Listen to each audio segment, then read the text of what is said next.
Hi, everyone. Welcome. Hope everyone can hear me. Um, Maybe we could get a couple messages in the chat saying you can see me before I get started here. Neil, give everybody a few minutes. We're up to 17, 18. So you Okay. want to get it.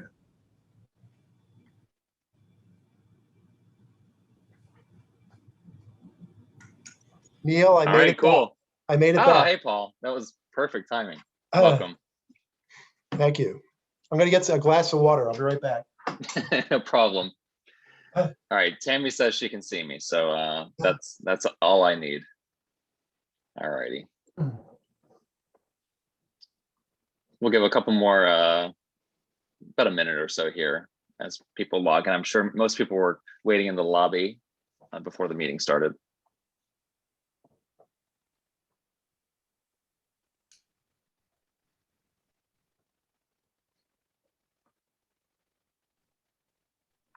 Well, we have about half the people on that registered, but Okay.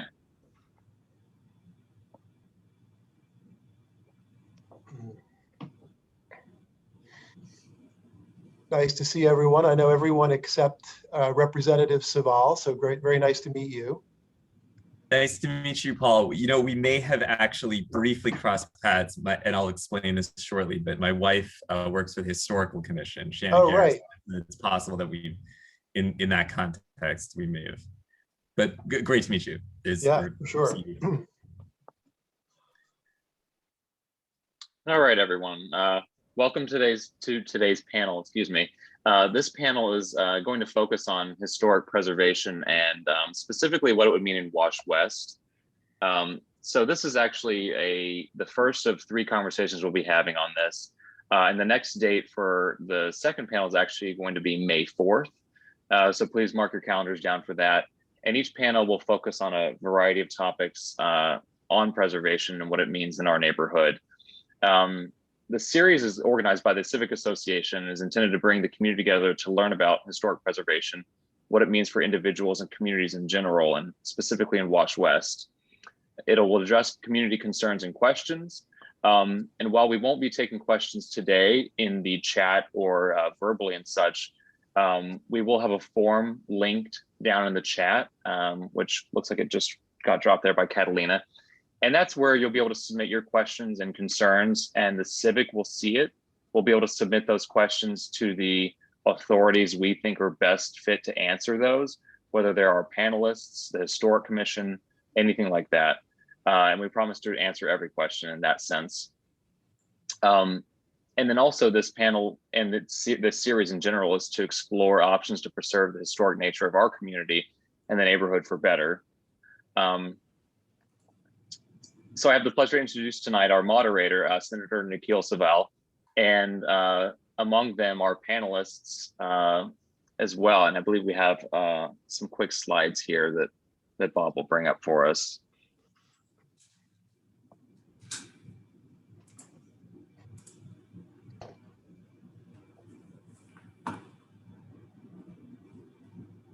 Are you seeing them, Neil? Are they up? I think I spotlighted myself. 1 second, let me undo that. All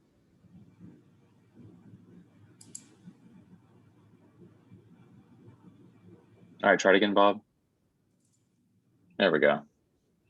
So Paul Steinke is the executive director of the Preservation Alliance for Greater Philadelphia. He's been with them for some years now, and he's certainly an expert in terms of historic preservation. As well, we also have Scott Donahue, who's an owner and developer of historic properties, clearly has personal experience to this. Aaron Wunsch, professor, is associate professor of the Weizmann School of Design for the University of Pennsylvania. And then lastly, our 4th panelist isn't able to make it tonight, and she shared with us and told we could openly share with people she had her 2nd COVID vaccine yesterday and is suffering from the effects today, although they are certainly worth it. Anyway, she's the founder and director of All That Jazz Philly, and it's a public history project. And so again, wanted to welcome our moderator tonight, Senator Nikhil Saval, and I'll go ahead and hand it off to him. Thank you so much, Neil. I'm really excited to be hosting or rather facilitating this panel. So again, I'm Nikhil Saval. I'm the newly elected senator for the 1st Senate District, which represents Washington Square West, the area covered by this civic. It's all of Center City, all of South Philadelphia, east of Broad Street, runs into the riverboards once southwest, along Passyunk all the way to the airport. So it has the Art Museum, Independence Mall, the former oil refinery, just a number of kind of institutions and monuments of various kinds in the district, some of them recognized and some of them not. And I think that's partly what we're here to talk about is, what we recognize, how we preserve our history, what that history constitutes. I'm really excited to be here with Paul, with Professor Wunsch, with Scott.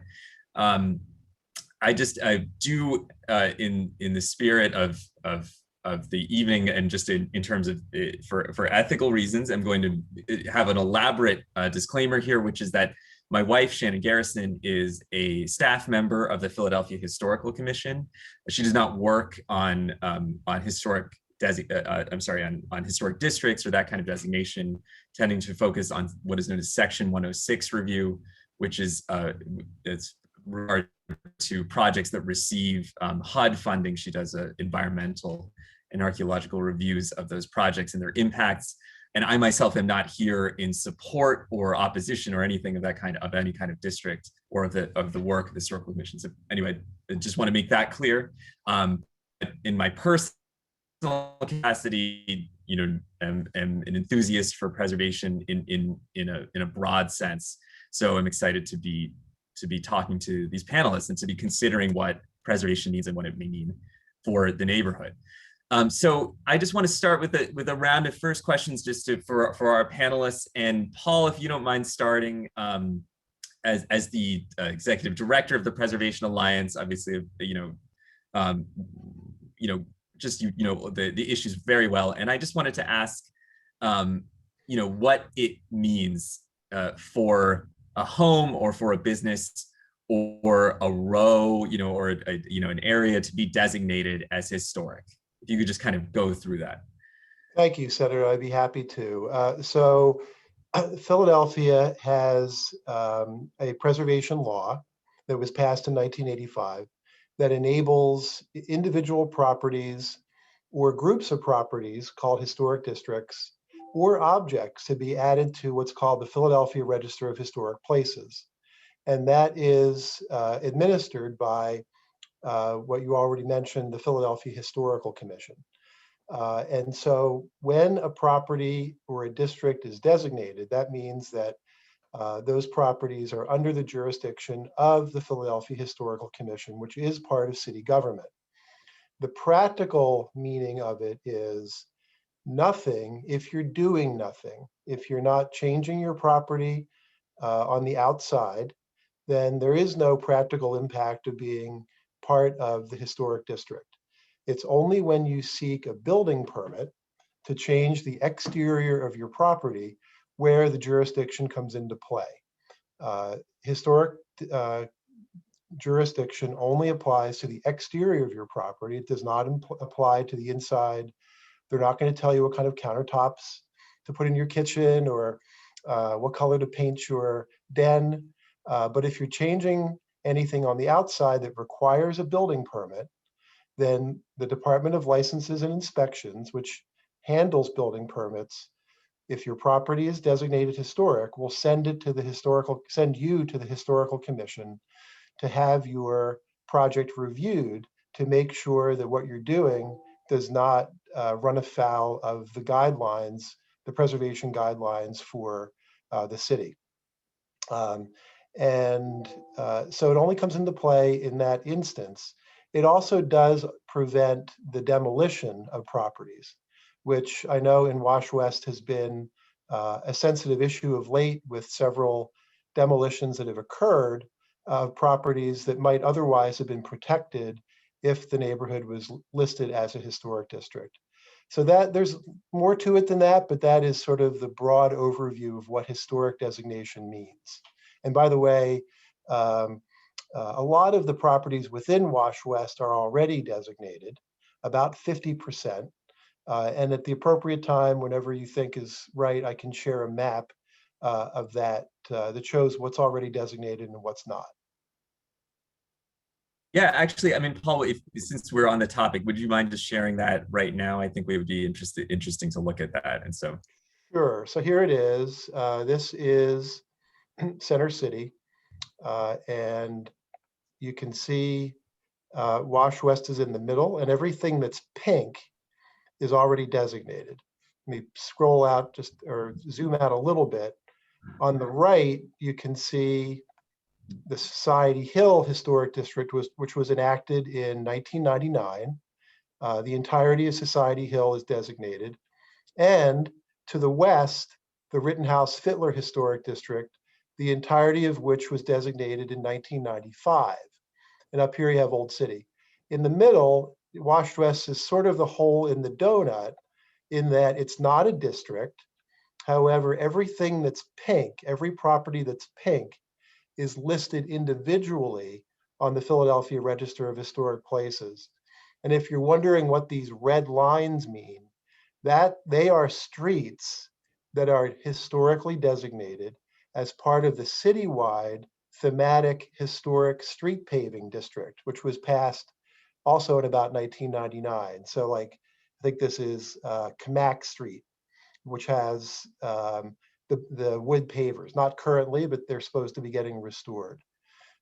So everything that's pink, designated. Everything that's not pink, not designated. And it comes to about 50% of the neighborhood that is already designated. got it. Thank you, Paul. And you know what, that's a hugely helpful map. And you know, what I'll want to do in a second is kind of get into what the ins and outs of doing development around historic properties or properties that are listed.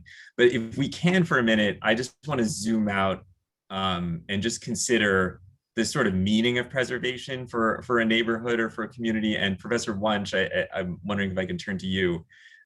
You have been, as I understand it, on historical commissions in other cities. Obviously, you teach preservation. And so I'm just wondering if you can just, in a sense, just discuss what preservation has meant, what it can mean to a neighborhood, to a community.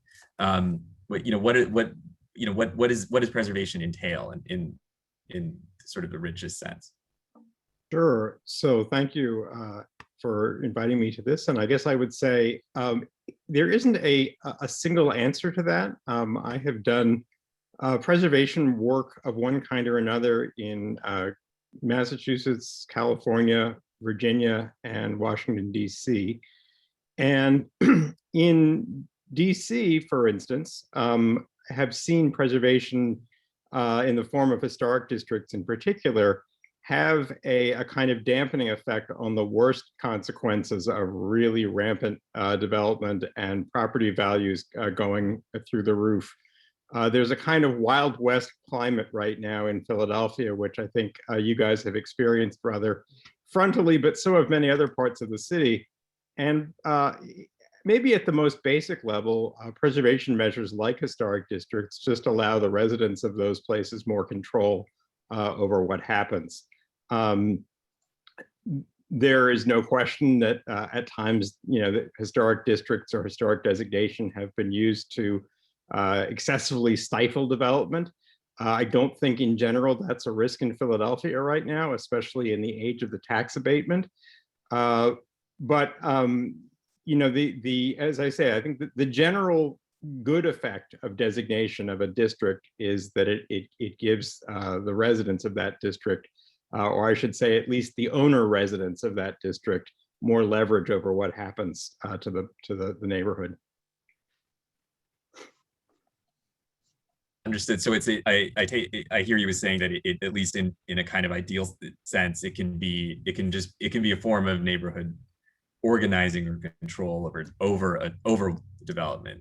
Yes, place. I mean it's a form of aesthetic control ultimately, and it is different from zoning, which is more directly a form of, say, density and development control. The two kinds of control are conflated at points, and I think that's actually an unfortunate thing. And I can give examples of why I think those things need to be kept separate. But in my mind, at least, preservation is ultimately about keeping what's there, whereas zoning is ultimately about controlling what gets built.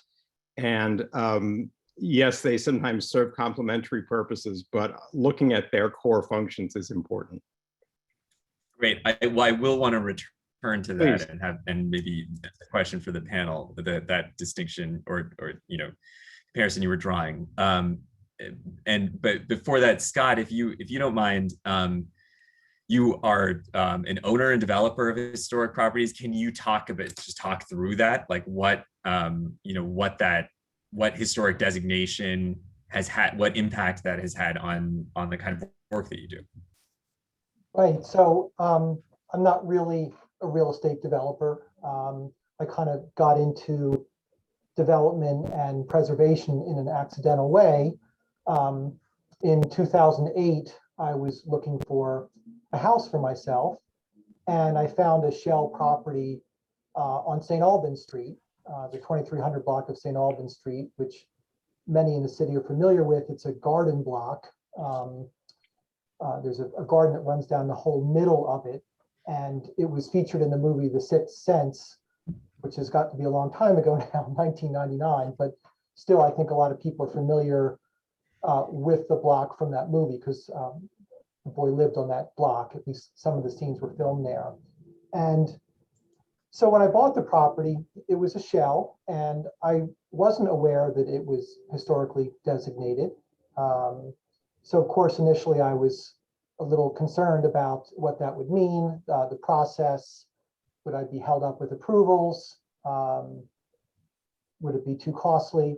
Of course, I hired an architect to draw up the plans, and I found that the process was not onerous. It was not bureaucratic. The Historical Commission, I felt for the most part, was there to facilitate my redevelopment of the property. So, yes, everything costs more. The windows cost more, the roof cost more. I had to put a new front door in that was more expensive than your ordinary Home Depot door. But the end result was a much better project. The house looked really beautiful when it was done. And I think it made a big difference in terms of the overall appeal of the house. I wound up living in that house, but realizing that some of the other properties on the block needed to be fixed up as well. Some of them were in very poor condition. My experience having been a good one on my first go around, I started to one by one buy other properties on the block and fix them up. And so I bought another 6 properties on the block, all historically designated. And I sold those properties one by one. And I found that they were easy to sell because people just love the historic look of the house. It was, it gave the houses more of an appeal than your ordinary cookie cutter house with vinyl windows, cheap front doors. Not that every house has to be a fine example of historic preservation, but when you go that extra length, the curb appeal is going to be a lot better. So I guess the short answer to the question is historic designation made my renovations better. Got it. I mean, so that's interesting and helpful to hear from that perspective. I want to dig into that a little bit more, but just one thing that before we get there, there is, and this is something that it's unfortunate that Faye couldn't make it. But this I think everyone probably can speak to, or everyone is welcome to speak to. It's just when we talk about preservation, and I think everyone has kind of alluded to this, that the aesthetic aspect of it is also tied in deeply with in Washington Square West, with activist and movement histories, African American, LGBTQ history. So I'm wondering if and this is for everyone or anyone who wants to speak to it, what if you can just speak to that aspect of preservation. We've talked about the physical aspect of it, but is there some way or what way is that tied in, or possibly at least with the slightly more intangible preservation of historical memory, or of the historic occurrences in a particular neighborhood, or of public history? Well, you're exactly right that cultural history has become more and more valued when considering what we preserve. Preservation got its start preserving colonial landmarks of early American history, but is branching out to seek to preserve historic sites that speak to many other ethnicities, cultures, and backgrounds. And you mentioned two of them that are extremely important to Washington Square West, the African American history of the neighborhood, as well as the LGBT history of the neighborhood. And both of them can be and should be expressed in the nomination for the neighborhood to be a historic district. Such a nomination already exists. It was created by this organization, the Preservation Alliance, about a decade ago. It should be looked at again with those questions in mind. Does it adequately capture the historical significance of the various groups that have made Washington Square West a distinctive neighborhood? And I think Faye was planning to speak to that, and it is a very important subject.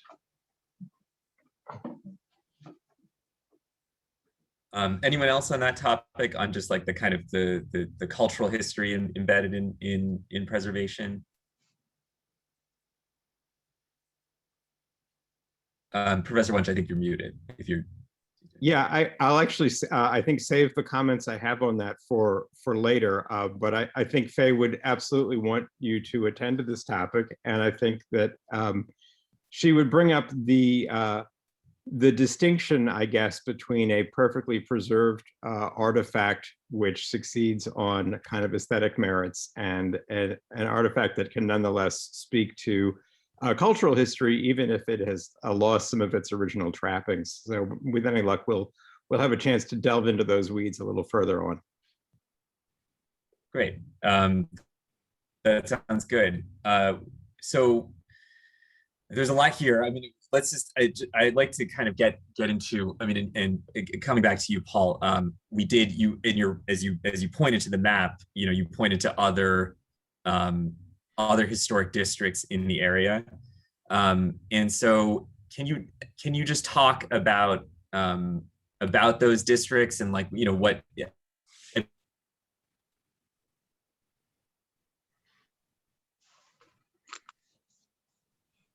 think the senator has frozen on my screen. Is that the case with the rest of you? Yes, Scott's nodding. Yes. Okay, I think I got his question. I don't know if the rest of you can hear me, but Washington Square West developed after most of Society Hill. Society Hill, being closer to the Delaware River, has somewhat older buildings than Washington Square West, but the city grew west from the Delaware River and began spanning into the Washington Square West neighborhood in the mid-19th century, and a little bit before that even. So what we have there today is a really special collection of historic buildings that go back to the earliest decades of the city's history, in particular, the post-colonial history of the city when the United States was independent. So it's a really, really special place. And as I said, about half of it is individually listed, but there are tons of buildings that you would be shocked to learn could be demolished just by going in for a building permit for demolition. I just got my first COVID shot moments before this panel, at the William Way LGBT Community Center, on which I served as a board member and board chair for many years. That building is not protected on the historic register. And as recently as a decade ago, there was talk of demolishing it to put up a brand new community center with a residential tower on top. And that could be proposed again. And aside from zoning, the neighborhood would have very little control over that. Whereas if Wash West was a district, the likelihood that that building would be preserved would be much, much greater. And that those are the protections that most of the rest of the residential neighborhoods in Center City currently have, but that Wash West does not. Thanks, Paul. And forgive me, my internet is a little unstable, so I know I've been cutting in and out here. But I'm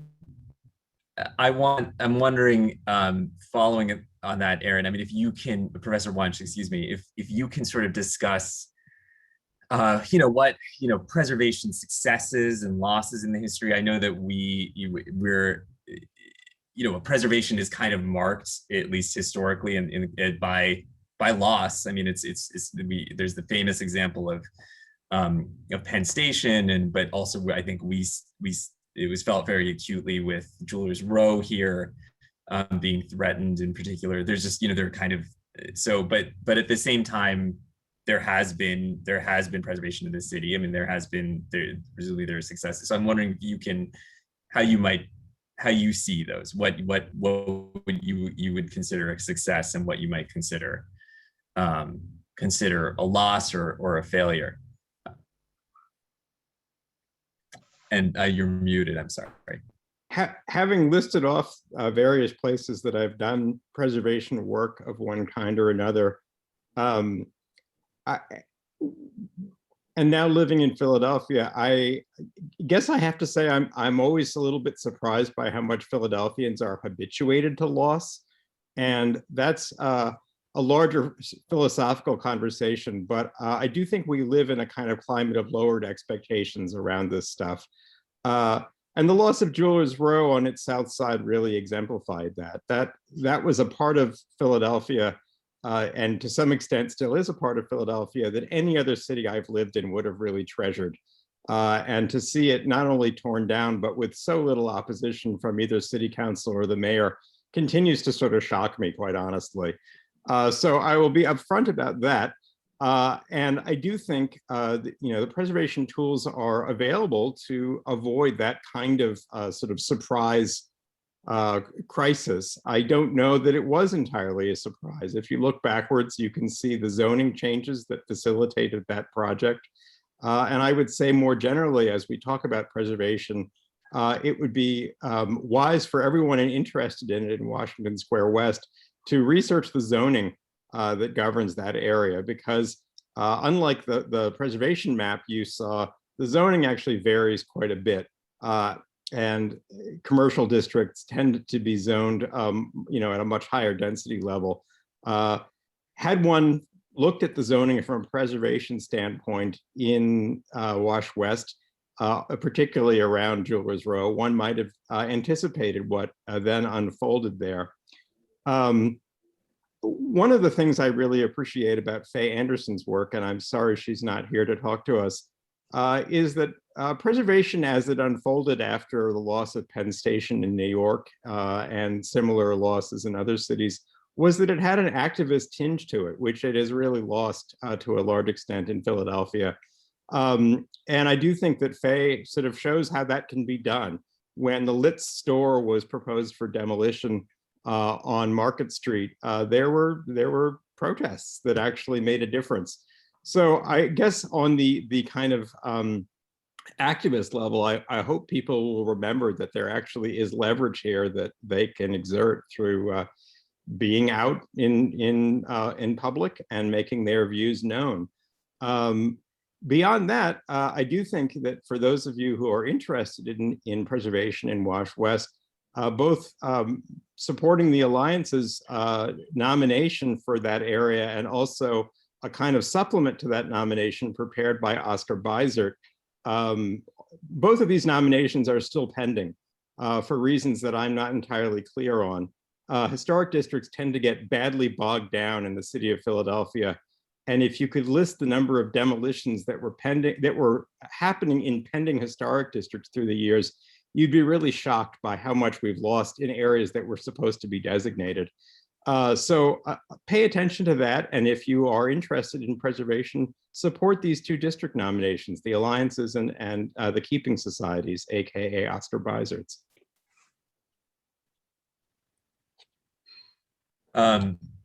Thank you, Professor Wunsch. As long as we're on the topic, I mean, like, I wonder if you, since you broached the issue of zoning and you wanting, I'm wondering if you could just, if you could articulate the distinction you were you were alluding to earlier about zoning preservation, and it seems it's come up again in just what you just said. So I think it makes sense to talk about it now.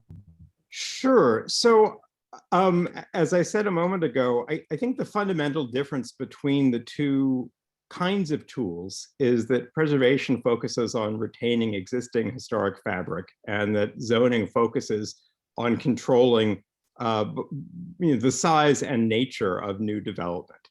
And that those two spheres sometimes complement each other and other times don't, and that we conflate them at our risk. What do I mean by that? There is a popular perception of preservation as a kind of catch-all tool for controlling change. And I want to push back on that idea, because it ends up reinforcing the notion that preservation is ultimately just about stopping change, and that it in fact is in many ways a tool of NIMBYism, not in my backyard. Since we are in Philadelphia and there are various groups that advance various positions, I'll say bluntly that your neighbors at Society Hill Civic have really tried to conflate preservation and zoning in ways that I don't think actually serve either cause very well.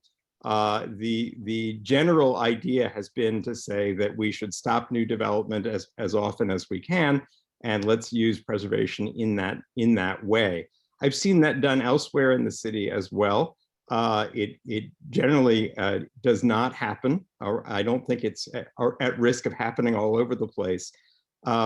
But I guess my point here is, if in fact the real concern is, say, the size of new development, or the size of the building that's about to get built next door to you, zoning is the proper place to focus on that. It's not that preservation has nothing to say to it, but that zoning is what gives you the tools to control that. When you start using preservation primarily to control the size, shape, and function of new development, you're not using it in the way that I think it was designed to do, and it becomes part of a kind of NIMBY catch-all package of controlling any change whatsoever, which I don't think serves cities well. So more on that if you want, but that's my basic distinction. Thanks, Professor Wunsch. Yes, we will. This is an important topic to linger on. And I think it'll make sense to have everyone kind of weigh in on it, just in terms of development and its relationship to preservation. But just going back to a kind of granular level, Scott, I mean, you have suggested what you've kind of alluded to, and I'm wondering if you can just kind of go through the process for you as a homeowner developer, just to get approvals both at the staff level and commission level. I think that would just help people like see the process through and what that looks like. Right. So in most instances, approval or approvals from the Historical Commission are very informally and easily obtained. So for routine things like replacing your windows or making repairs to your cornice or other trim work on your exterior, those approvals can be obtained at the staff level. So either you, or in some cases your architect, takes the plans into the Historical Commission, and a staffer will meet with them. And if you're doing the right things, like putting in the right kind of windows, in most instances, wood windows for historic properties, the staff will give you approval right away and you can proceed. Very few alterations require going through different steps with the commission of going through the architectural review process and then a full historical commission review. Those usually occur when you're making a major alteration to a property. In some cases, that could be putting on a roof deck or putting an addition on the back of your house. In those cases, yes, there will be a more plenary review of the work that you're doing. But as I said at the outset, most of the things you're seeking approval for are going to be approved at the staff level, and that occurs, very readily and without additional time and cost involved. So I think a lot of people, when they buy an historic property, they get nervous that, oh my gosh, every little thing I do on the outside is going to be a big deal. It's going to take many months to get approval. That's not the case. 95% of the time, that's not the case. So it's not draconian. It's not bureaucratic. It's fairly streamlined. And one of the projects I did want to put a roof deck on, and there are certain requirements about how far back the roof deck had to be set back, so it can't be viewed from the street level. And that triggered greater review, which I understood. But that was just one of the 7 projects that I did. The other projects were all, I believe, approved at the staff level right at the outset. Sometimes a staff member will come out to check on the work that you've done to make sure that you've complied with what you presented as your plan and what their guidelines are, just to make sure you're not cheating. So they might check on the mortar you're using to repoint your brick. No big deal. Staffer comes out, takes a look. If it looks correct, then you can continue. So that's really the only follow-up that the commission winds up having is once in a while they'll come out to check on the work that you've done to make sure that you've complied. But I didn't find that to be too officious or burdensome either. Got it. Thank you. I mean, that's illuminating and helpful. Yeah.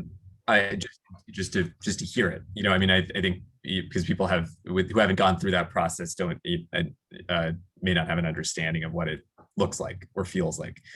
Yeah. So Paul, getting back to your perspective on the kind of on the district vis-a-vis other districts, and just kind of in terms of any risks in the neighborhood. I mean, I'm wondering what areas of Washington Square West you see as being possibly at greatest risk from destruction, demolition, or just kind of fatal compromise. Yeah, sure. Well, just quickly to piggyback on what Scott was saying, it's also true that once a property is designated historic, the property owner is not required to go back and put anything back or return it to some sort of historic condition. That's an important thing for attendees tonight to realize. And as to your question, there are approximately 25 historic districts citywide currently. In addition to the 2 I mentioned, or the 3 I mentioned in Center City, there's the Overbrook Farms Historic District, there's the Parkside Historic District in West Philadelphia, there's the Girard Estates Historic District in South Philadelphia, and there are a whole bunch of other ones. But the risk in Wash West is really kind of twofold, I think. One is, and this is happening in the Logan Square neighborhood. Logan Square up near the Parkway is also not protected by historic district status.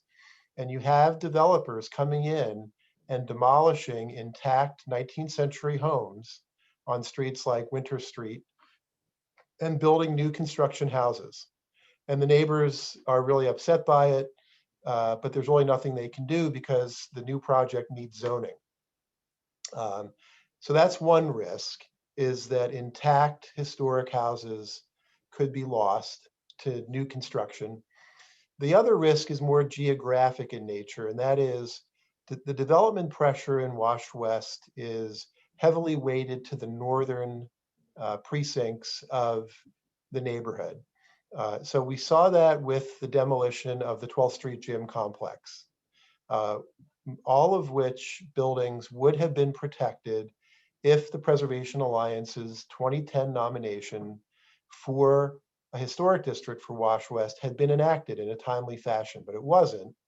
And so nearly all of those buildings were lost, with the exception of the Camac Baths building, which the Keeping Society successfully nominated. But the rest of them, gone. The Henry Minton House, gone. And then another example is the project at 11th and Walnut, where the Wendy's used to be. Now, nobody's crying over the loss of the Wendy's. That building was considered a non-contributing property in preservation speak, meaning it doesn't contribute to the character of the district. But two other buildings on that block, 1105 and 1107, are also going to be lost. Both of them were occupied and in service, and still are, but will be lost. And they also would have been protected if the Wash West District had been enacted. And then down at 11th and I forget the cross street, but just above Pine, there's a circa 1920s parking garage that is slated to be demolished for the construction of 9 new townhouses. And that parking garage actually was and is listed as a contributing property, as a very good example of an early off-street parking structure.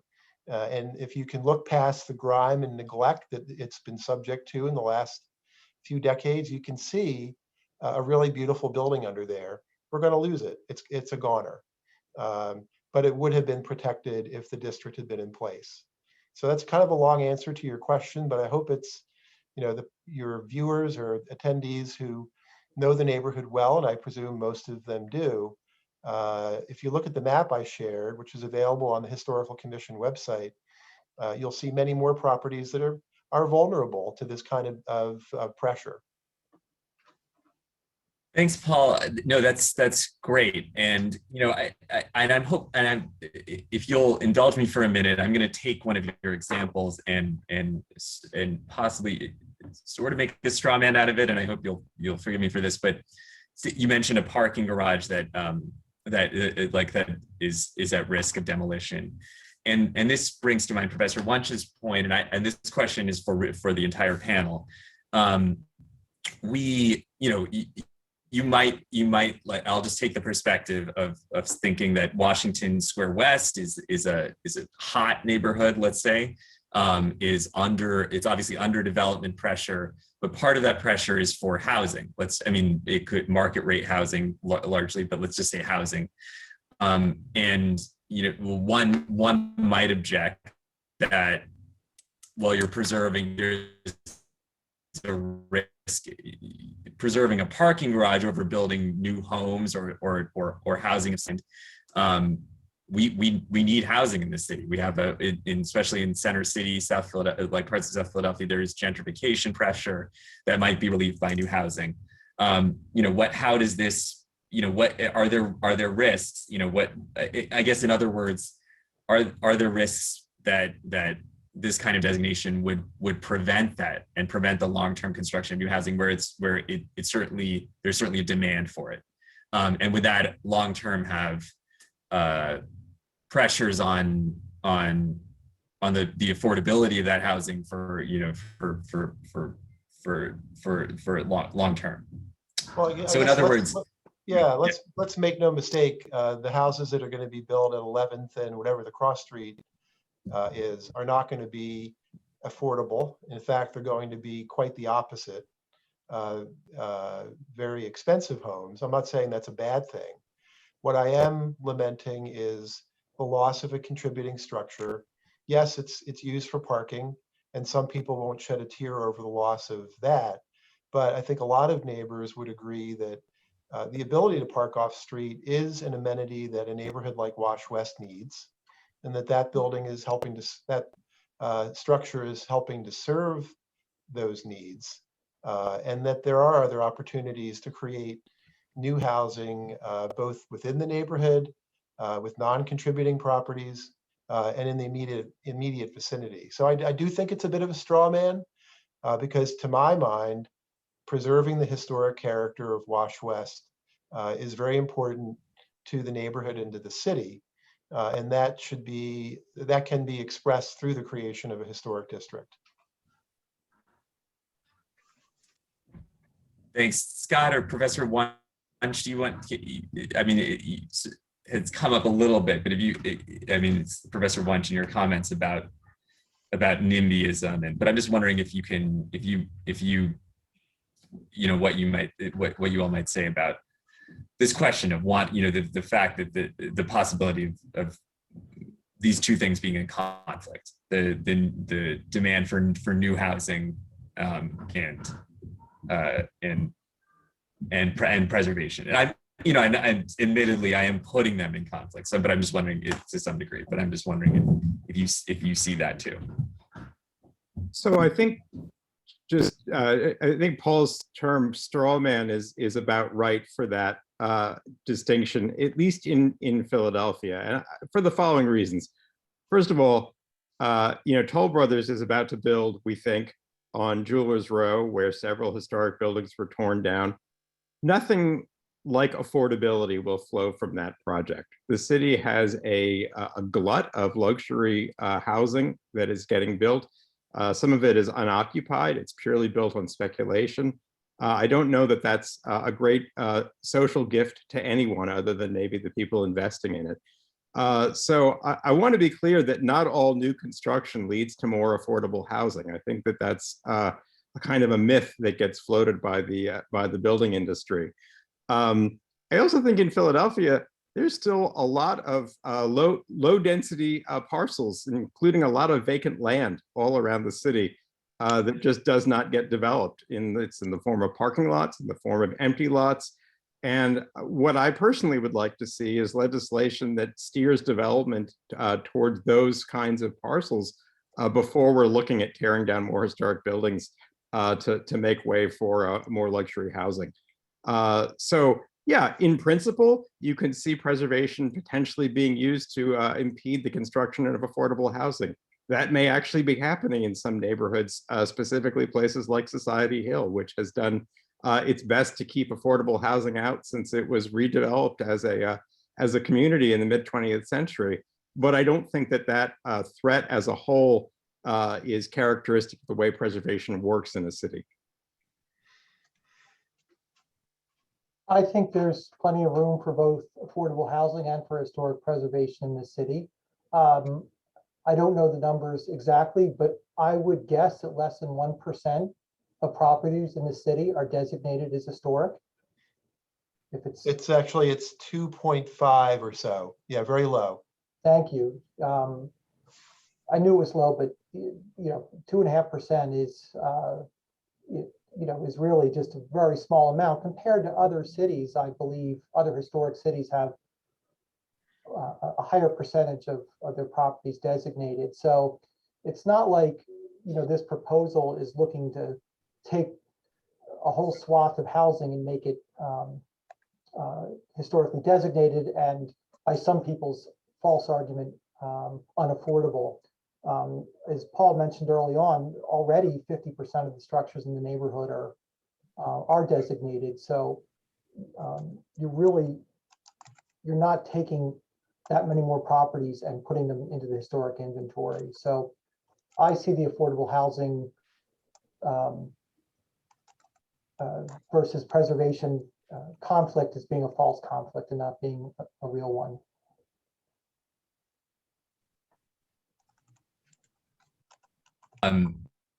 Yeah, I don't want to linger on this too much, but just I think the argument that would be made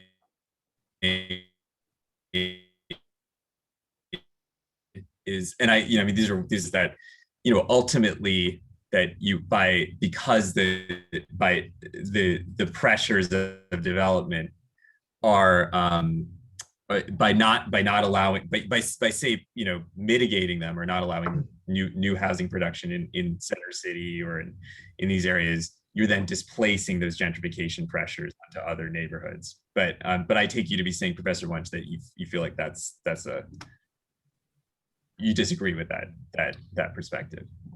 I don't entirely disagree with it, and I think that places like Society Hill, when there are opportunities to build higher density, should accommodate it. I don't think that it always has to be at the expense of historic fabric. And my general feeling is that the notion that preservation impedes all development is misguided, but so is the notion that it impedes affordable housing. There are specific cases where I'm sure it does. And again, when preservation and zoning get sort of conflated, it can work that way. But I think as a whole, it does not work that way and need not work that way. Flipping the argument for a little bit, actually, Professor Wunsch, you and I have talked about this. I know this is and this is indulging me for a bit. I have long hoped that we would consider, and this speaks to your activist point about preservation, that we might consider preservation as an affordable housing strategy, in particular, thinking about vacant homes, or thinking about like the things that where we have quite a lot in Pennsylvania. We have an aging housing stock. Weatherization. We have low-income homeowners who can't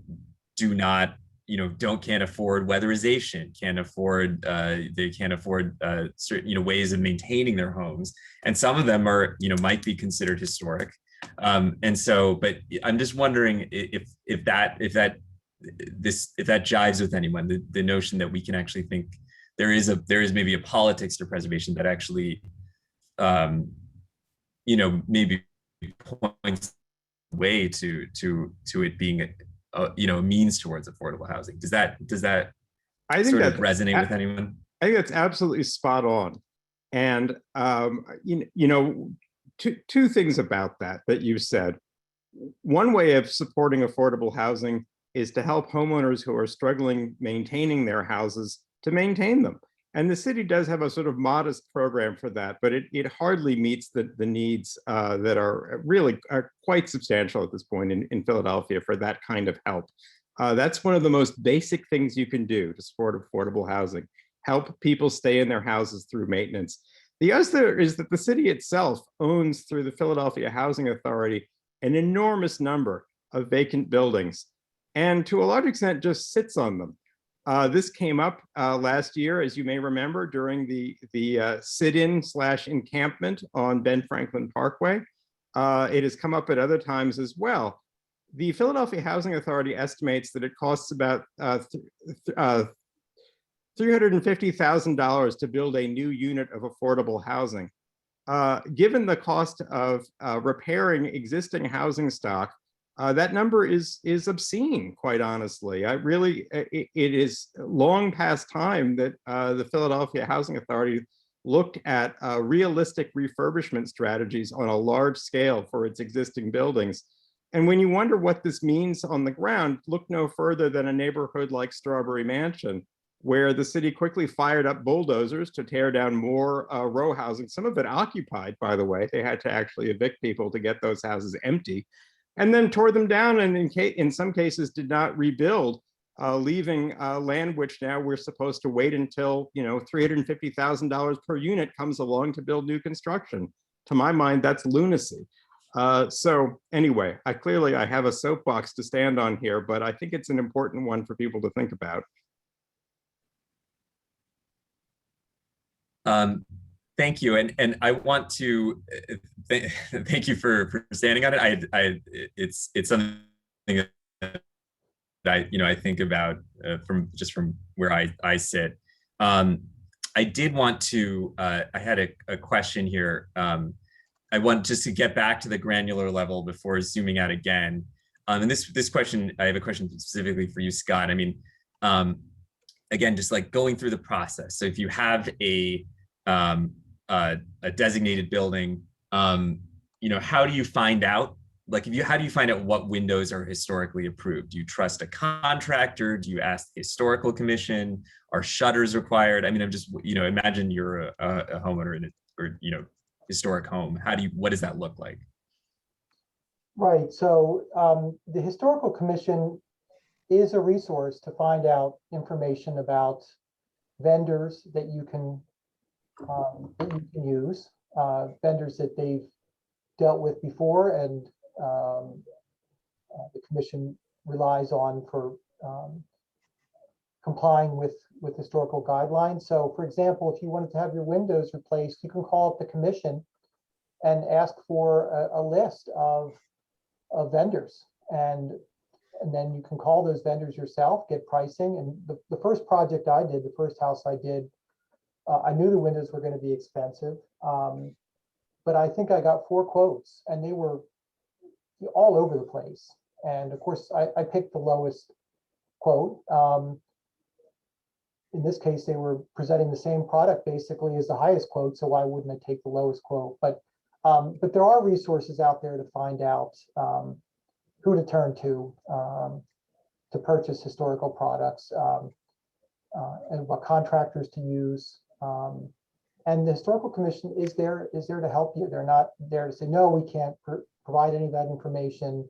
You've got to figure it out yourself. I know I relied on them for, the names of several vendors for products that I needed. So you can also call the Preservation Alliance. I'm sure they maintain a list of vendors and contractors that can be helpful with historical work. I found, my block, every house is designated, and the neighbors communicate with each other. So other neighbors were always a good source of information and resources. It's not like it's impossible to find out this information. It's out there. It's easily discoverable, I found. So I didn't see it as a problem. Kind of penultimate question, and this is for Paul, but if you could, and this as a state legislator, I've been interested in this. There's the local designation, and then there's the State Historic Preservation Office under the Pennsylvania Historical, the PHMC, the Historical Museum. And so I'm wondering if you can talk about the distinction between what the state does and what the local commission does. Sure. The State Historical and Museums Commission operate historic sites around the state. I'm trying to think of an example. William Penn's house up on the Delaware, whatever that is called. I always forget the name. But that's a state historic destination that they manage and operate. They also make grants through the Keystone Grant Program, preservation program, to preservation projects, both brick and mortar and planning projects. But they don't have any regulatory authority on property unless public money is being used in a construction or renovation project, in which case, Section 106 comes into play, and that the state gets involved in projects like that. The Philadelphia Historical Commission is a municipal agency that operates within the Department of Planning and Development and operates under the Philadelphia Historic Preservation Ordinance that was enacted in 1985. And that they do have jurisdiction over properties that are listed on the Philadelphia Register of Historic Places. And there are about 12,000 properties citywide. As Scott was alluding to, it's less than 3% of all the properties in the city. And our rate of historic designation in this most historic city in the United States is about half of the average of the 50 largest cities in the US. It's shocking when you think about it. What city is more historic than Philadelphia? Yet we lag the average of our peers in how much property we list and protect. So that's a problem, and there's a lot of reasons for that. We don't have time to go into it all because it's now 7 o'clock, but it is a problem. Thank you. So that's one. I just want to say thanks, Paul. Thank you for that, for clarifying that distinction. But thank you to everyone for just, we've kind of zoomed around a little bit, but I think we at least have had a fairly thorough understanding of what preservation means just from the ground up, what it looks like if you live in a historic house, or you might designate a property as historic, to what a district means, what a historic district means, and then to what the fundamental meaning of what a preservation and what it has been, what it could be, and its relationship to development at large. And there's a lot more to say about it. And if there were world enough in time, I would take the advantage as a legislator to find out what you would want to see from your legislators from when it comes to the state. But I mean, the state does historic tax credits, it does do some stuff. Yes. I certainly feel that it could do more. But I'm going to it is 7 o'clock and I want to be respectful of people's time. And I want to hand it back to Neil and to thank all our panelists. And Neil can also speak to, I know people have been sending questions in the chat and through Q&A and how those might be addressed. But Scott, Professor Wunsch, Paul, thank you so much. You're welcome. My pleasure. Thank you. Thank you, Senator. I'd like to thank you for moderating tonight's discussion, and then to our panelists for sharing their personal experiences and insight on this. And we look forward to hopefully bringing Faye back at our next discussion, if she's able to join us for that. Again, that's going to be on May 4th, same time, same place, and you know where to find the information. Catalina, if you could post that link again in the chat. Again, just from the density of this initial information, we weren't able to take questions verbally tonight, but that will be part of this process. We're going to be sending these questions out to be answered by those who know best about them. So if you'll submit those with the form that Catalina just posted in the chat window, and also the next Civic Association email about our cleanup day on Saturday, I'll include this link for those of you that may not be able to make it into the chat window. So again, I'd like to thank everyone for this discussion tonight, for those of the panelists that joined in, and Senator Sabal for moderating it tonight. Thank you, everyone. Hope you have a nice evening. Thank you. Good night. Thanks. Thanks, everyone. And Bob, if you'll leave this up for the chat window for a few minutes, that'd be great.